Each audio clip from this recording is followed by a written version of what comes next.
Hi hello, ഞാനിന്ന് നിങ്ങൾക്ക് ഉപകാരമുള്ള മറ്റൊരു വീഡിയോയുമായിട്ടാണ് വന്നിരിക്കുന്നത്.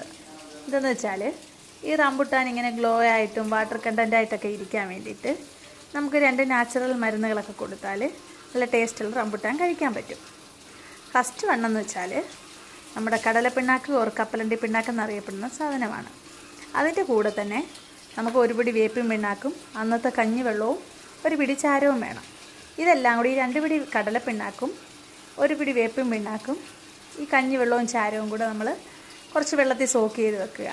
പിറ്റേന്ന് വൈകിട്ടാകുമ്പോഴത്തേക്കും ഒരു ദിവസം പുളിച്ചതിന് ശേഷം പിറ്റേന്ന് നമുക്കിത് കുറച്ചുകൂടെ വെള്ളത്തിൽ ഡൈല്യൂട്ട് ചെയ്തിട്ട് ഈ റംബുട്ടാൻ്റെ മരത്തിൻ്റെ ചുറ്റുപാട് ഒഴിച്ചു കൊടുക്കുക.